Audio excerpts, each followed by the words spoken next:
Hello friends, मेरा नाम है आनंद और आज हम स्टार्ट करने वाले हैं वेस्ट बंगाल बोर्ड क्लास 9 का चैप्टर, हिस्ट्री का chapter, industrialisation in England, industrial revolution in England, colonization and imperialism. The Industrial Revolution was a major turning point in human history. मानव इतिहास में इंडस्ट्रियल रेवोल्यूशन एक बहुत बड़ा टर्निंग पॉइंट था. It started around the 18th century in England and later spread to other parts of Europe and world. Before this time, most goods were made by hand. इससे पहले, revolution से पहले कई सारी चीज़ें हाथों से बनाई जाती थी and at home or in small workshops. But with the Industrial Revolution, machines began to take over the work of human hands. New inventions were made, like the spinning jenny and steam engine. They helped increase production. People who once worked on farms or as craftsmen began working in big factories in cities. This shift from handmade goods to machine-made goods, factory production, what we call is Industrial Revolution. This term was first used by a French writer named Blanqui in 1837, and it was later made more popular by thinkers like Karl Marx, Friedrich Engels, and historian Arnold Toynbee. In terms of countries, England was the first to experience full industrialization. England वो पहला देश था जिसने पूरी तरह से औद्योगिकरण, industrialisation को बढ़ावा दिया था. This happened because England had many advantages. It had money to invest in machines and businesses, useful inventions, strong transportation systems like railways and canals, and a stable political system. वहाँ की system बहुत ही improve थी, economy अच्छी थी, business अच्छा था, inventions बहुत सारे हो रहे थे, ट्रांसपोर्टेशन सिस्टम बिजनेस करने के लिए बहुत ही बेहतर था. रेलवेज और कैनल्स से रास्ते बनाए गए थे ताकि ट्रेड को बढ़ावा दे सकें, और स्टेबल पॉलिटिकल सिचुएशन थी. पॉलिटिक्स लगभग स्थिर थी. गवर्नमेंट की पॉलिसीज़ की वजह से इंडस्ट्रीज़ को कोई ज़्यादा नुकसान नहीं हो रहा था. This made England the workshop of the world in the 19th century. Other countries followed England's lead, but at different speeds. Belgium industrialized soon after England. Belgium industrialized soon after England, especially after 1815, when the Napoleonic Wars ended. Belgium received support from England in terms of money and technology. Belgium को money और technology के लिए England का support मिला. By 1870, Belgium became one of the most industrialized countries. 1870 आते आते Belgium बहुत बड़ा इंडस्ट्रियलाइज्ड नेशन बन चुका था. France was slower to industrialize because of its unstable political situation. France में इंडस्ट्रियलाइजेशन आने में समय लगा क्योंकि वहाँ की पॉलिटिक्स बहुत ही अनस्टेबल थी, including the French Revolution and Napoleonic Wars. However, Napoleon supported industry by opening technical schools and giving loans to businesses. From 1830 onwards, with railway construction and banking improvements, France made progress. जब 1830 के बाद railway का construction हुआ और banking में सुधार आने लगे तो France made progress through its, though it focused more on quality than quantity of goods. France ने फोकस रखा क्वालिटी पर, न कि क्वांटिटी ऑफ गुड्स पर. Germany on the other hand remained politically divided into many small states for a long time which delayed industrial growth. Germany में industrial growth बहुत देर से आई क्योंकि जर्मनी बहुत सारे छोटे छोटे स्टेट्स में डिवाइडेड था. वहाँ की सरकार अलग अलग थी, इसलिए इंडस्ट्रीज़ के लिए कोई बेहतर पॉलिसी बना नहीं पाई.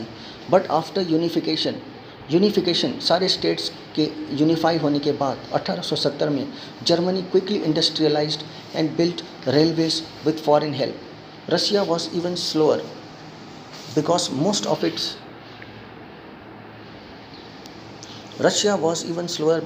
Of its population were poor farmers called serfs. When serfs were freed in 1861, they became available to work in industries. Russia also built railways and invited foreign investors to help grow its industries.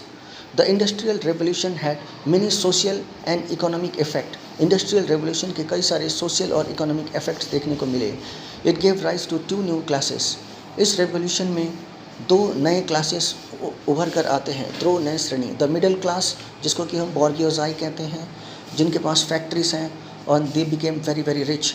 And the other is the working class और the proletariat class who work long hours in factories for low pay. Proletariat यानी कि working class लंबे समय तक factories में काम करते थे और उनको लो पे मिलता था, कम पे मिलता था. The gap between this two groups grew wider leading to social problems. दोनों के बीच में इतने गैप्स बढ़ गए, प्रोलिटेरिएट और बर्गियोजाई, मिडिल क्लास और वर्कर क्लास के बीच में, कि सोशल प्रॉब्लम्स अराइज होने लगी. Cities like London, Manchester, Birmingham grew very quickly and the living conditions for workers were poor. People lived in dirty, overcrowded areas with little hygiene or comfort. Migration from village to cities increased. Okay, गांव से लोग शहरों में आने लगे and rural areas began to empty, और गांव के इलाके जो थे वो खाली होने लगे थे.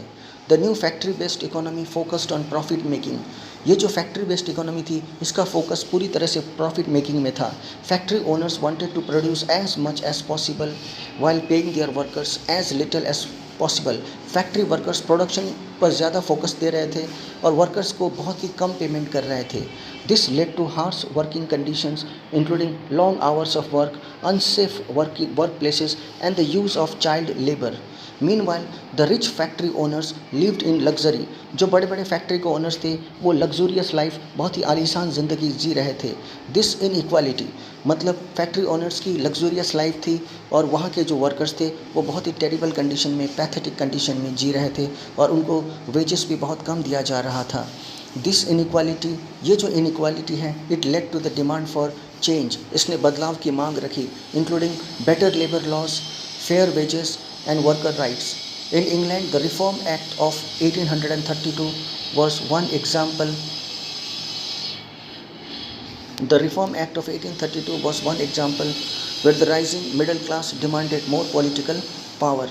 In response to these problems, some people began to think about new systems of government and economics.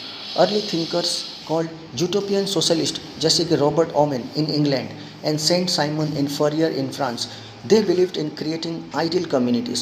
ये ऐसी कम्युनिटी चाहते थे जहाँ सब इक्वल रहें, सबको समानता का अधिकार मिले. आइडियल कम्युनिटीज़ का सोच रखने वाले साइमन फॉरियर और रॉबर्ट ओवेन थे. where workers were treated well. They tried to make peace reforms but did not succeed in changing the larger system.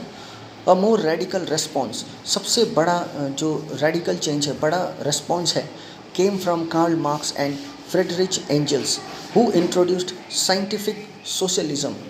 Karl Marx believed that history was shaped by class struggle, a fight between the poor workers and the rich capitalists.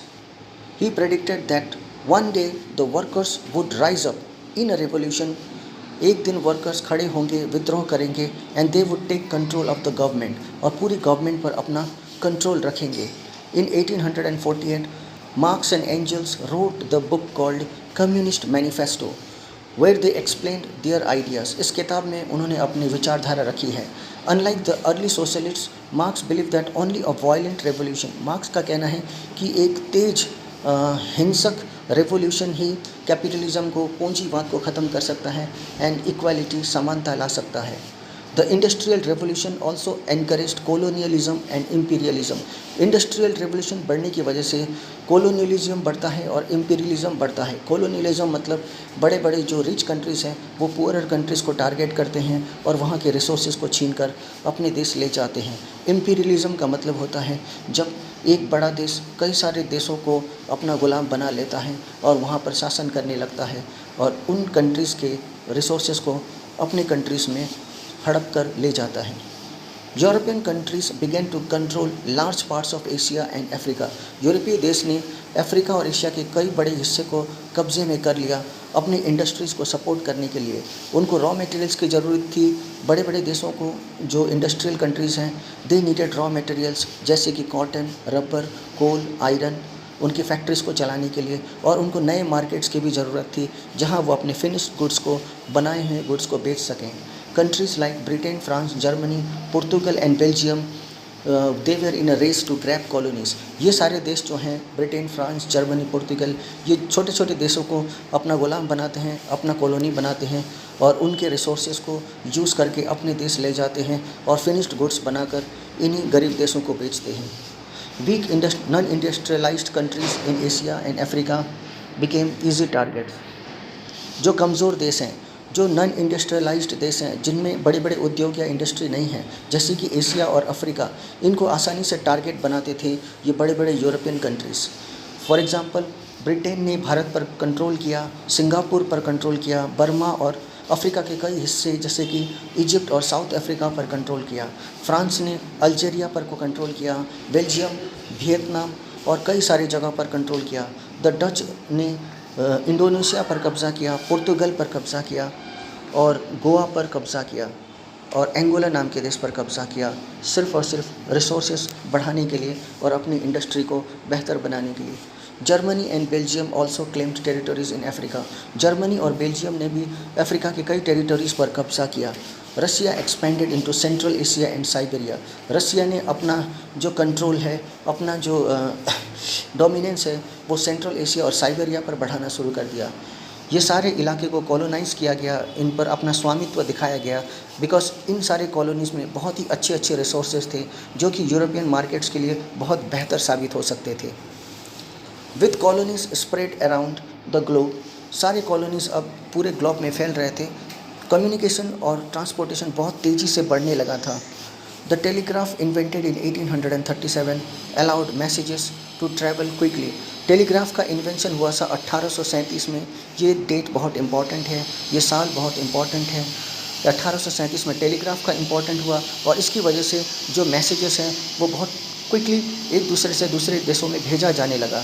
Letter the telephone 1876 and wireless radio 1896 further improved communication. Telephone और wireless radio के निर्माण के बाद communication पहले से ज़्यादा बेहतर हो गया। इन transportation railways and canals help move goods easily. Transportation में ये हुआ कि रेलवे लाइंस बिछाई गई और रिवर वे में कनाल्स बनाए गए, जिससे कि दो देशों के बीच ट्रेड रूट छोटा हो गया, आसान हो गया और गुड्स का मूवमेंट आसानी से होने लगा। फिर बना the Suez Canal. Suez Canal को खोल दिया गया था 1869 में। It was open in 1869, very very important. Suez Canal open in 1869, it shorten the route. Suez Canal के बनने से इस यूरोप और एशिया का जो रूट है, सी रूट है, वो बहुत छोटा हो गया, शॉर्टकट बन गया and became a key route for British trade with India. और ब्रिटिश का भारत के साथ व्यापार करने के लिए ट्रेड रूट खुला हो गया। This developments allowed European powers, इन सारे डेवलपमेंट्स ने यूरोपियन पावर्स को और भी ज़्यादा मजबूत बना दिया और वो कॉलोनीज़ पर अपना दबदबा दिखाने लगे थे। Colonialism cause serious economic harm to colonised countries. इस तरह के कॉलोनियलिज्म की वजह से छोटे छोटे देशों को बहुत ज़्यादा नुकसान हुआ। जैसे कि भारत, जिसको कि हम हैंडमेड टेक्सटाइल्स के लिए जानते थे, हाथों से बनाई हुई टेक्सटाइल्स के लिए, अंग्रेज़ों के शासन में आते ही भारतीय गुड्स को अंग्रेजी गुड्स से रिप्लेस कर दिया गया, फैक्ट्री मेड प्रोडक्ट्स से रिप्लेस कर दिया गया। इंडिया को रॉ मटेरियल एक्सपोर्ट करने की ज़रूरत पड़ी, जैसे कि कॉटन और सिल्क वो विदेशों में भेजता क्या था, ज़बरदस्ती रॉ मटेरियल्स जैसे कि कॉटन और सिल्क हैं विदेशों में भेजे जाते थे। And they were forced two by finished goods from Britain. और जब ब्रिटेन अपने देश में भारत के यूज़ किए हुए रिसोर्सेज को लेकर फिनिश्ड गुड्स बनाता था, तो जबरन उन्हीं फिनिश्ड गुड्स को वापस भारत में ही बेचता था। This led to the ruin of Indian industries. इस तरह से इंडियन इंडस्ट्रीज़ का सफाया हो जाता है, तबाही हो जाता है। In Africa, the scramble for Africa begin between 1884 and 1914। Africa का भी नुकसान 1884 और 1914 के आसपास होना शुरू हो जाता है। At the Berlin conference of 1884, European countries divided Africa among themselves without consulting Africans. 1884 के बर्लिन कॉन्फ्रेंस में यूरोपीय देश ने अफ्रीका के कई सारे हिस्से कर दिए बिना अफ्रीका की इजाज़त लिए। Britain, France, Germany, Portugal, Belgium and Italy सब ने अफ्रीका का कोई ना कोई हिस्सा छीन लिया, चुरा लिया। चाइना ऑल्सो सफ़र्ड, चाइना को भी भारी सफरिंग झेलनी पड़ी थी इस वक्त में जब अफीम वार चल रहा था। इन द अफीम wars Britain forced China to trade अफीम, ब्रिटेन ने चाइना को मजबूर किया कि वो अफीम ब्रिटेन को भेजे। इस तरह से वो चाइना को कमज़ोर करना चाह रहा था। Different European powers control parts of China, कई सारे यूरोपियन पावर्स चाइना पर दबदबा बना रहे थे under the system of spheres of influence and the open door policy. और जब यूएसए ने ओपन डोर पॉलिसी शुरू की, उसने सारे ट्रेडिंग राइट्स दे दिए सभी देशों को। These imperialist rivalries, colonial tensions and political alliances eventually led to world war. इस कॉलोनियलाइजेशन की वजह से, रिसोर्सेज को हड़पने की वजह से, दूसरे देश पर जबरन शासन करके अपने गुड्स को इंपोर्ट करने की वजह से, एक्सपोर्ट करने की वजह से वर्ल्ड वार 1 शुरू हो जाता है। और ये वर्ल्ड वार 1 चलता है 1914 से लेकर 1918 तक। One of the main causes of the war was the system of alliances. Main कारण था वॉर होने का alliance. On one side was the triple alliance. Alliance का मतलब होता है गठबंधन, कई सारे देश साथ में मिलकर जब एक टीम बना लेते हैं तो उसे अलायंस कहते हैं।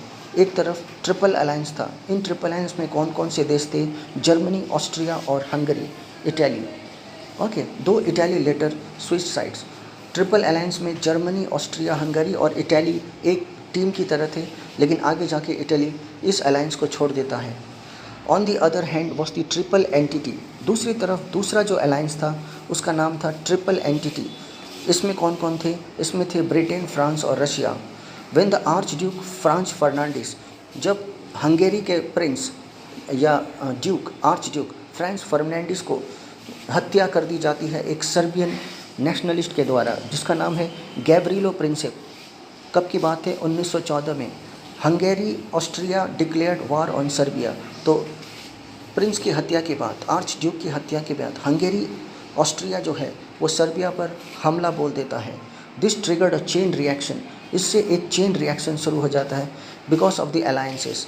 हंगरी पर हमला होने की वजह से रशिया सर्बिया को सपोर्ट करता है इस लड़ाई में, जर्मनी, ऑस्ट्रिया हंगरी को सपोर्ट करता है और ब्रिटेन और फ्रांस बेल्जियम को ज्वाइन कर लेते हैं और जर्मनी के खिलाफ हो जाते हैं। The war saw new types of warfare, इसमें नई तरह की लड़ाई देखने को मिलती है। The war saw new types of warfare specially on the western front where trench warfare made battles. यहाँ पे ट्रेंच वॉरफेयर होते हैं, मतलब बड़ी सी सुरंग बनाकर लड़ाई लड़ी जाती है। Okay, where trench warfare made battles long and deadly. Major battles like the Battle of the Somme and the Battle of Verdun caused massive death without any side clearly winning. कुछ लड़ाई हैं जैसे battle of Somme, battle of Verdun में कई सारे deaths होते हैं, मृत्यु होती है। On the eastern front Germany fought Russia. अगर ईस्टर्न फ्रंट की बात करें तो जर्मनी रशिया से लड़ता है which eventually left the war after the Russian revolution in 1917। Okay, on the eastern front Germany fought with Russia, okay, which eventually left the war after the Russian revolution. Russia जो है वो इस जंग को छोड़ देता है रशियन रेवोल्यूशन के बाद। In other parts of the world the Gallipoli campaign and battles in the Middle East also took place. New weapons such as machine guns, poison tanks and submarines made the war more destructive. In 1917 the United States join the war. 1917 में US join करता है लड़ाई को of Germany's submarine attacks and the Zimmermann telegram in which Germany encouraged Mexico to attack the US. French American troops helped the Allies win the war. In 1918, Germany was too weak to continue fighting. Okay, 1918 में Germany कमज़ोर हो जाता है और लड़ाई रोकने के लिए एग्रीमेंट करता है, agreed to an armistice on November 11. The war officially ended with the Treaty of Versailles. ये जो वार ख़त्म होती है इसमें एक ट्रीटी साइन की जाती है, Treaty of Versailles in 1919, which placed heavy punishment on Germany. इस ट्रीटी में जर्मनी को बहुत ज़्यादा पनिशमेंट मिलती है। It had to pay reparations. Germany को बहुत ज़्यादा क्षतिपूर्ति देनी पड़ती है, कॉम्पेंसेशन देना पड़ता है। जो भी लड़ाई में लॉसेस हुए हैं, डैमेज हुए हैं, वो जर्मनी को भरना पड़ता है। जर्मनी की मिलिट्री को कम कर दिया जाता है और जर्मनी को अपने कुछ एक टेरिटरीज भी गंवानी पड़ती हैं। The League of Nations was formed. उसके बाद लीग ऑफ नेशंस का निर्माण होता है to keep peace, but it fail to prevent future wars. लेकिन League of Nation future wars को रोक नहीं पाता। The war cost massive changes. The German, Austro Hungarian and Ottoman empires collapsed. इस वार में जर्मन, ऑस्ट्रियो हंगेरियन और Ottoman empire पूरी तरह से गिर जाते हैं। नए countries like Poland and Czechoslovakia का निर्माण होता है। इन रशिया, द जार, जो वहाँ के एम्पायर है, the jar, he was defeated and was replaced by colonial government. Europe was badly damage. Europe का बहुत ज़्यादा क्षति होता है। Millions of people where killed. World war left behind anger and bitterness. World war one में सिर्फ गुस्सा ही गुस्सा और कड़वापन भर जाता है, खास करके जर्मनी में। वेयर दिस हार्श ट्रीटी, जहाँ पे ये जो कठोर संधि जो उससे करवाई गई थी, जो एग्रीमेंट करवाया गया था, it cost great anger in German people.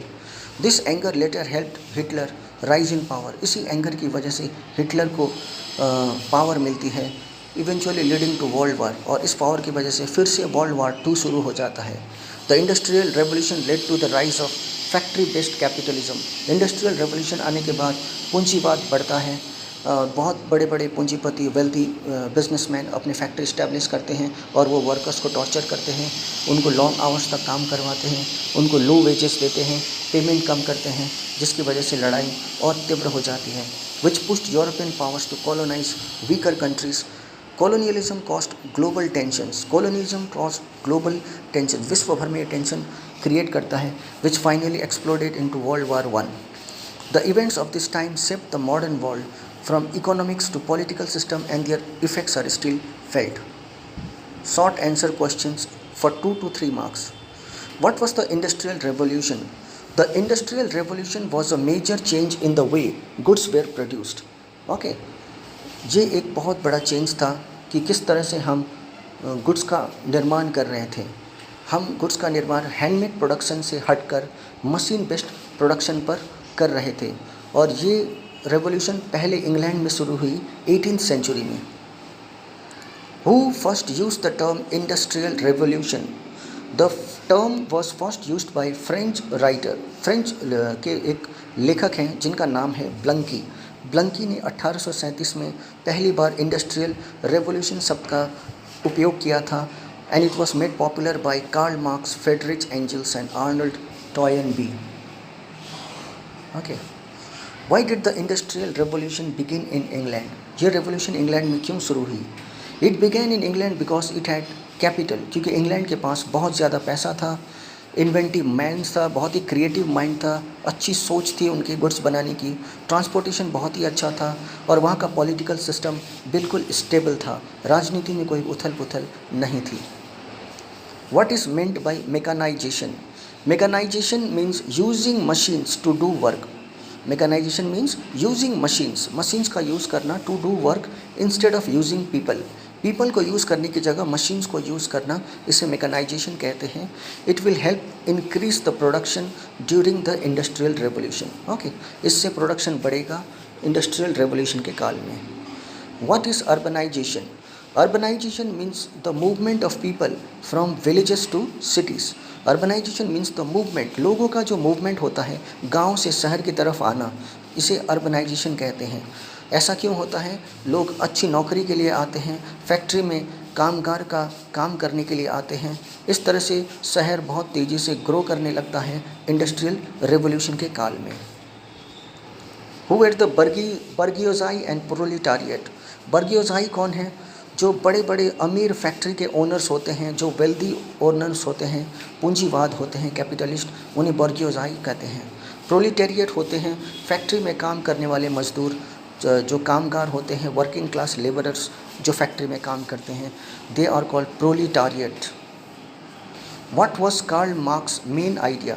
Karl Marx का मुख्य विचार क्या था? Karl Marx believe that history is a fight. ये पूरा इतिहास लड़ाई से भरा हुआ है, अमीर और गरीब के बीच की लड़ाई, जिसको कि उन्होंने क्लास स्ट्रगल नाम दिया है। इसमें वर्कर्स ओके, अपनी मांग के लिए लड़ते हैं, वो रेवोल्यूशन करते हैं और वो चाहते हैं कि ये जो कैपिटलिज्म है यानी कि पूंजीवाद है, अमीरों का जो शासन है, उसे समाप्त किया जाए। What were the colonies needed for during industrialisation? Colonies provided raw materials. अच्छा, इंडस्ट्रियलाइजेशन के दौरान कॉलोनीज़ की ज़रूरत क्यों पड़ी? कॉलोनीज़ हम उन देशों को कहते हैं जो कमज़ोर होते हैं लेकिन जिनके पास बहुत ही वैल्यूएबल रिसोर्सेज होते हैं इंडस्ट्रीज़ की ग्रोथ के लिए। तो कॉलोनीज़ की ज़रूरत बड़े बड़े देशों को क्यों पड़ी जो इंडस्ट्रियलाइज्ड हैं? क्योंकि कॉलोनीज़ क्या देते हैं? कॉलोनीज़ हमें रॉ मटेरियल्स देते हैं, सस्ते में लेबर देते हैं, नए मार्केट देते हैं अपनी चीज़ों को बेचने के लिए। ओके, तो अच्छी मार्केट मिलती है यूरोपियन फैक्ट्री को, इसलिए वो कॉलोनीज़ बनाते हैं, दूसरे देश पर शासन करते हैं। What was the Berlin Conference of 1884? Berlin conference, it was a meeting जहाँ पर यूरोपियन पावर्स डिवाइडेड अफ्रीका। ये एक ऐसी मीटिंग थी जहाँ सारे यूरोपियन बड़े बड़े देशों ने मिलकर अफ्रीका के टुकड़े टुकड़े कर दिए थे विदाउट आस्किंग अफ्रीकन्स, बिना अफ्रीका की इजाज़त लिए। अफ्रीका के कई राज्यों को कई सारे भागों में बांट दिया था इन यूरोपियन शक्तियों ने। ओके, जिसकी वजह से शुरू होता है scramble for Africa. What was the immediate cause of world war one? World war one का इमीडिएट कारण क्या था? The assassination of archduke French Fernandes. French Fernandes की जो हत्या होती है, ओके, जो ऑस्ट्रिया हंगारी के निवासी थे फ्रेंच फर्नांडिस, उनकी हत्या होती है 1914 में और हत्या करने वाला है सर्बियन नेशनलिस्ट। ओके, इसी की वजह से ये world war one immediately start हो जाता है। What was the triple entity? Triple entity क्या है? ट्रिपल एंटिटी एक तरह का अलायंस है। अलायंस का मतलब है गठबंधन, सारे देश मिलकर काम करते हैं। ये एक मिलिट्री अलायंस है और कौन कौन से देश इसमें शामिल हैं? Britain, France and Russia. और इसका निर्माण हुआ था 1907 में, 1907 में, ताकि वो ट्रिपल अलायंस को ओके टक्कर दे सके। ट्रिपल एंटिटी में कुछ देशों का ग्रुप था और ट्रिपल अलायंस में कुछ अन्य देशों का ग्रुप या टीम बना हुआ था। तो ट्रिपल एंटिटी एक मिलिट्री अलायंस है ब्रिटेन, फ्रांस और रशिया की, और ये साथ में मिलकर ट्रिपल अलायंस का विरोध करते हैं। What was trench warfare? It was a type of fighting. Trench warfare एक तरह की लड़ाई करने की प्रक्रिया है। ये इस्तेमाल की गई थी वर्ल्ड वार वन में, जहाँ सोल्जर्स बड़े बड़े गड्ढे बनाकर छुप कर रहते थे, जिसे ट्रेंचेस कहते थे, specially on the western front. ये पश्चिमी भागों में ये लोग ज़मीन के नीचे सुरंग बनाकर छुप कर रहते थे और इसे ट्रेंच वॉरफेयर कहा गया है। Y did the USA enter world war one? USA world war one में क्यों शामिल हुआ? क्योंकि जर्मनी के सबमरीन सैंक यूएस शिप्स। जर्मनी के सबमरीन ने यूएस के जहाज़ को डुबा दिया था। एंड द जिमरमैन टेलीग्राम, और जो जिमरमैन टेलीग्राम है उसने दिखाया कि Germany was trying to form a secret alliance. Zimmermann telegram ने यह बताया कि जो जर्मनी है वो चोरी छुपे एक गठबंधन, गुप्त गठबंधन बना रहा था और जा रहा था यूएसए के खिलाफ। What was the treaty of Versailles? ये ट्रीटी ऑफ वर्सेल्स में बताया गया है कि it was a peace treaty. ये एक शांतिपूर्ण समझौता था, एग्रीमेंट था, जो 1919 में साइन की गई थी, जिसकी वजह से वर्ल्ड वार वन ख़त्म हो गया। लेकिन जर्मनी को भारी नुकसान हुआ क्योंकि जर्मनी को पनिश किया गया था, उसकी कई सारी टेरिटरीज उससे छीन ली गई थी, उसकी आर्मी को कम कर दिया गया था और जर्मनी से वार में हुए नुकसान की क्षतिपूर्ति वसूली गई थी।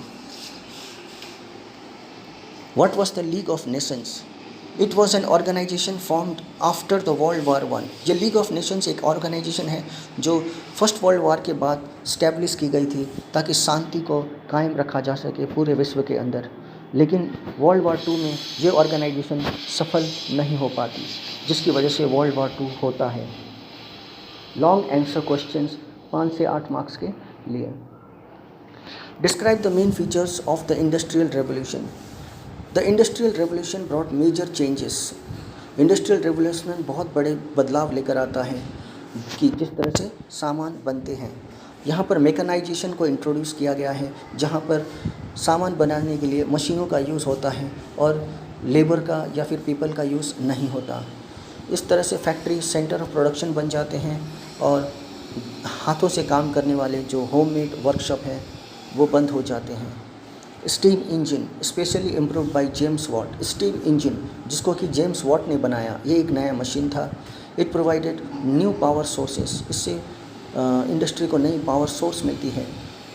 People move from villages to cities, लोग जो हैं विलेजेस से सिटीज़ में मूव करते हैं in large numbers for factory jobs की तलाश में। इस वजह से अर्बनाइजेशन बढ़ता है। अर्बनाइजेशन मतलब लोगों की संख्या है शहरों में बढ़ने लगती है और वो गाँव को छोड़ने लगते हैं। The revolution also led to the rise of a new middle class, इस रेवोल्यूशन की वजह से नए मिडल क्लास बोर्गियोजा की स्थापना होती है और साथ ही साथ एक वर्किंग क्लास भी खड़ा हो जाता है। जो फैक्ट्री में वर्कर्स के क्लास होते हैं, प्रोलिटेरिएट क्लास, वो भी खड़े हो जाते हैं। इसने पूरे सोसाइटी को बदल दिया। ओके, क्लास बैरियर खड़ा कर दिया। इकोनॉमी, सोसाइटी, लाइफस्टाइल और पॉलिटिक्स सब कुछ बदल गया।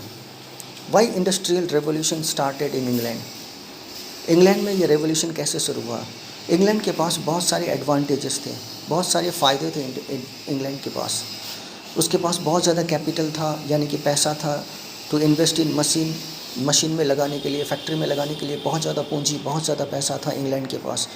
और इंग्लैंड के पास बहुत बड़े वेल नोन साइंटिस्ट भी थे, इन्वेंटर्स भी थे, जिनका दिमाग बहुत तेज़ चलता था। उन्होंने कई सारे नए मशीन्स की निर्माण की थी। इंग्लैंड के पास कोयले का भी बड़ा खदान था, आयरन का भी सप्लाई था, जिसकी वजह से मशीन को रन करने में कोई दिक्कत नहीं होती थी। बड़े बड़े फैक्ट्रीज़ में कोयले और आयरन से बड़ी बड़ी चीज़ों का निर्माण होता था। England had a strong transport system, England में ट्रांसपोर्टेशन भी बहुत मजबूत थी। इंग्लैंड ने रेलवे को डेवलप किया, रिवर के अंदर कनाल सिस्टम बनाया ताकि कई देशों को व्यापार के लिए जोड़ा जा सके, और अच्छी रोड लिंक बनाई ताकि गुड्स का मूवमेंट एक देश से दूसरे देश में आसानी से कराया जा सके। अगर पॉलिटिकली देखा जाए तो वहाँ की जो गवर्नमेंट थी इंग्लैंड की, बहुत ही स्टेबल गवर्नमेंट थी, स्थिर गवर्नमेंट थी। जल्दी सरकार बदलती नहीं थी और सरकार की नीतियाँ भी, सरकार के पॉलिसीज़ भी जल्दी बदलते नहीं थे, जिस वजह से इंडस्ट्री को, फैक्ट्री को बहुत ज़्यादा लाभ मिलता था। ये सारे फैक्टर्स जिम्मेदार थे इंग्लैंड को एक परफेक्ट प्लेस बनाने के लिए जहाँ की इंडस्ट्रियल रेवोल्यूशन शुरू करना आसान था।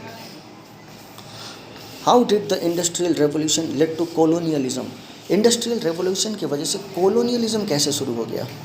देखिए, यूरोप के फैक्ट्रीज़ को बहुत सारे रॉ मटेरियल्स की ज़रूरत थी। उनको ज़रूरत थी कॉटन की, कोल की, रबर की, और उनको ऐसे मार्केट की भी ज़रूरत थी जहां अब वो अपने फिनिश्ड गुड्स को बेच सकें। तो यूरोपियन पावर्स ने ब्रिटेन, फ्रांस, जर्मनी जैसे जो पावर्स हैं, उन्होंने छोटे छोटे कमज़ोर देशों को कॉलोनाइज़ करना, उन पर कब्ज़ा करना शुरू कर दिया। और ये सारे देश ज़्यादातर एशिया के ही थे। कमज़ोर देश एशिया में ही लाई करते थे, अफ्रीका में लाई करते थे। इन यूरोपियन देशों ने एशिया के छोटे छोटे देशों को, अफ्रीका को कॉलोनाइज़ करना शुरू कर दिया। यहाँ के रॉ मटेरियल्स को हड़प लिया, सस्ते लेबर लगाकर चीज़ें बनाने लगे, और एशिया और जो अफ्रीका है, इन यूरोपियन देशों के लिए अच्छे मार्केट्स बन गए जहाँ ये अपनी चीज़ों को बेच सकते थे। They also became a source of profit, इन्हीं मार्केट्स का सहारा लेकर इन यूरोपीय देशों ने बहुत ज़्यादा प्रॉफिट भी कमाया। So industrialisation directly led to the rise of colonialism, इस वजह से जब इंडस्ट्रीज़ की ग्रोथ होने लगी तो उसी समय कोलोनियलिज्म भी बढ़ने लगा। मतलब दूसरे देश पर शासन करना, उन्हें कब्जा करना, जिसे हम कोलोनियलिज्म कहते हैं, बढ़ने लगा। और साथ ही बढ़ने लगा इम्पीरियलिज्म। इम्पीरियलिज्म का मतलब होता है खुद की सरकार कमज़ोर देशों पे बना लेना और वहाँ के रिसोर्सेज पर कब्ज़ा कर लेना। What were the effects of industrial revolution on workers and society? Workers faced long working hours, workers को लंबे वर्किंग आवर्स के लिए काम करना पड़ता था। उनको वेजेस बहुत कम मिलता था काम करने के लिए, और जो जिस कंडीशन में वो काम करते थे बहुत ही अनसेफ, डेंजरस कंडीशन में वो काम करते थे, हार्मफुल कंडीशंस में काम करते थे, और बहुत सारे बच्चों को ज़बरन काम कराया जाता था। इसमें जॉब सिक्योरिटी बिल्कुल नहीं थी। शहर तो बहुत तेज़ी से ग्रो कर रहे थे, लेकिन गांव में झुग्गी बस्तियां भी बढ़ गई थी, गरीबों की संख्या भी बढ़ने लगी थी। सिटीज़ पूरी तरह से ओवर क्राउडेड हो गए थे, और वहाँ पे हाइजीनिक कंडीशन नहीं था, स्वास्थ्य का कोई ध्यान नहीं था, बहुत सी बीमारियाँ फैलने लगी थी। उसी वक्त फैक्ट्री के जो ओनर्स थे वो दिन ब दिन बहुत ही ज़्यादा रिच और पावरफुल हो रहे थे, अमीर पर अमीर होते जा रहे थे। इसकी वजह से अमीरों और गरीबों के बीच में एक बड़ा सा गैप क्रिएट हो जाता है, सोसाइटी में टेंशन होने लगती है, और जो लोग हैं वो चाहते हैं कि एक सरकार अच्छी नियम कानून बनाए, मज़दूरों को सही अधिकार मिले, वर्कर्स की लाइफ को भी कंफर्टेबल बनाया जाए। इसके लिए आंदोलन शुरू हो जाता है। What were the ideas of Karl Marx and how did the differ from early socialist, Karl Marx के क्या विचार थे और बाकी सोशलिस्ट से वो विचार अन्य कैसे थे। कार्ल मार्क्स मानते थे कि हिस्ट्री एक बहुत बड़ी स्ट्रगल को दिखा रहा है। यहाँ स्ट्रगल यानी कि संग्राम हो रहा है दो क्लास के बीच में, एक है वर्कर क्लास और एक है फैक्ट्री क्लास के ओनर यानी कि मालिक। ही सेड दैट वर्कर्स, जिसे कि हम प्रोलिटारिएट कहते हैं, उनको उठकर जो पूंजीवाद है, कैपिटलिस्ट है, उनको पीट पीट कर धक्के मार के भगाना चाहिए, जिनको कि हम बोर्गियोसाई कहते हैं। तो कार्ल मार्क्स अपनी थ्योरी में कहते हैं कि वर्कर्स को आंदोलन करना चाहिए और कैपिटलिस्ट को यहाँ से भगाना चाहिए। जो बड़े बड़े पूंजीवाद है, फैक्ट्री के ओनर्स हैं, ये इनको एक्सप्लॉइट करते हैं, इनका शोषण करते हैं, उचित पैसे नहीं देते और वर्किंग आवर्स भी बहुत लंबे लंबे होते हैं और बहुत ही टफ़ कंडीशंस में इनको काम कराया जाता है। तो इसलिए कार्ल मार्क्स इनसे आग्रह करते हैं कि ये उठें, वर्कर्स आंदोलन करें, कैपिटलिस्ट के अगेंस्ट रेवोल्यूशन करें। He rejected the peaceful approach of early socialist. उन्होंने कहा कि रॉबर्ट ओवेन की जो थियोरी है कि मिलजुल के फैक्ट्री के मालिकों से बात की जाए, इस अप्रोच के उन्होंने नकार दिया। उन्होंने बोला पीसफुल सॉल्यूशन ढूंढने से कुछ नहीं होगा, वर्कर्स को आंदोलन करना होगा, फैक्ट्री में स्ट्राइक करने होंगे, एक यूनियन बनाकर अपना हक रखना होगा। तो रॉबर्ट ओवेन ने भी ऐसी ही बात की थी, लेकिन उन्होंने पीसफुल सॉल्यूशन की बात की थी। पीसफुल तरीके से जो वर्कर्स और फैक्ट्री के ओनर से वो आपस में बात करें। लेकिन कार्ल मार्क्स ने इस आइडिया को सपोर्ट नहीं किया। उन्होंने बोला अपनी मांग रखने के लिए आप वायलेंट मेथड का भी यूज़ कर सकते हैं। Marx wanted to end capitalism. Karl Marx जो है वो कैपिटलिज्म को पूरी तरह से समाप्त कर देना चाहते थे और उसकी जगह कम्युनिज्म को लाना चाहते थे। कम्युनिज्म का मतलब होता है जो कंट्री के रिसोर्सेस हैं, वैल्यूएबल रिसोर्सेस, उसमें अमीरों का और गरीबों का बिल्कुल बराबर हक हो। और ये जो क्लास डिफरेंस है जिसमें हम अमीर और गरीब कहते हैं, ये क्लास डिफरेंस हमेशा के लिए ख़त्म हो जाए और सभी पर्सन इक्वल स्टेटस, इक्वालिटी पर जिए। उनके सारे विचार, उनकी किताब जिसको कि हम कम्युनिस्ट मैनिफेस्टो कहते हैं, कम्युनिस्ट मैनिफेस्टो नाम की किताब में आपको कार्ल मार्क्स के विचार क्लियर देखने को मिलेंगे। ये किताब उन्होंने फ्रेडरिच एंजल्स के साथ मिलकर लिखी थी 1848 में। How did colonialism affect India, Africa and China. Colonialism का प्रभाव गरीब देशों जैसे भारत, अफ्रीका और चाइना पर कैसे पड़ा। भारत की बात करें तो अंग्रेज़ों ने हमारे स्थानीय इंडस्ट्रीज़, लोकल इंडस्ट्रीज़ को, जैसे कि हैंडमेड टेक्सटाइल इंडस्ट्री है, उसे पूरी तरह से नष्ट कर दिया। इंडिया को फोर्स किया गया कि वो जो रॉ मटेरियल है अपने देश में ना बनाकर इंग्लैंड में भेजे। उन्हें रॉ मटेरियल भेजने के लिए मजबूर किया गया। अपने ही देश के रिसोर्सेज को भारतवासी यूज़ नहीं कर पा रहे थे, उन्हें मजबूर किया जा रहा था कि वो सारे रिसोर्सेज इंग्लैंड भेजे ताकि इंग्लैंड के लोगों का, ब्रिटिशर्स का प्रॉफिट बढ़ाया जा सके, क्योंकि सारे इंग्लैंड इंडस्ट्रियल्स अभी इंग्लैंड में ही बन रहे थे। और साथ ही साथ इंडियंस को बेवस किया गया कि वो लोकल गुड्स ना खरीद कर ब्रिटिश के बनाए हुए गुड्स खरीदें।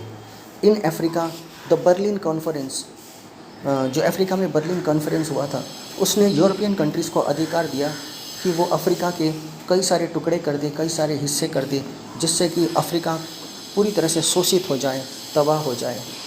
चाइना में भी एक अफीम वार शुरू हो गई।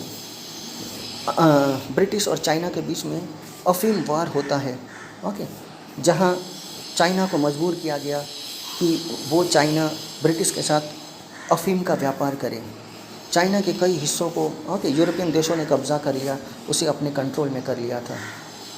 ये सारे जो रीजन हैं बहुत बुरी तरह से सफ़र करते हैं और यूरोपियन पावर अपने पीक पर होता है। यूरोप का दबदबा पूरे एशिया, अफ्रीका में देखने को मिलता है। इन देशों का इकोनॉमिक लॉस भी होता है, पॉलिटिकल सिचुएशन भी बिगड़ जाता है और यहाँ का कल्चर भी पूरी तरह से समाप्त हो जाता है।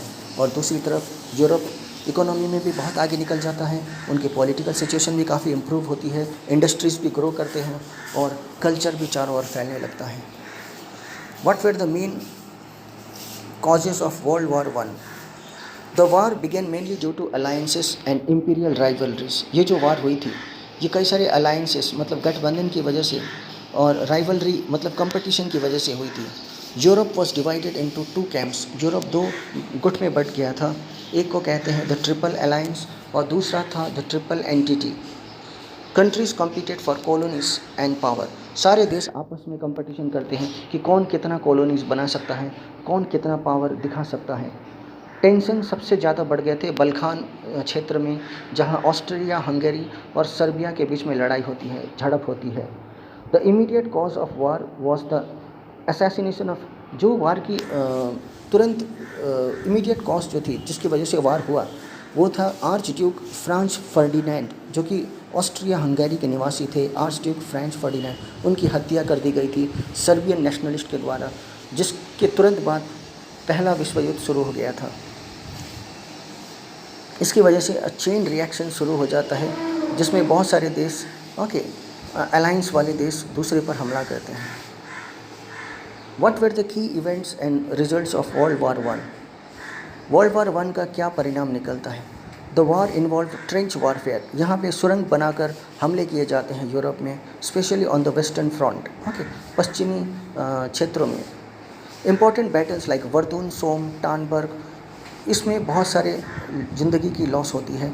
नए वेपन्स जैसे टैंक्स का यूज़ होता है, machine guns, poisonous gas, submarines, they made the war.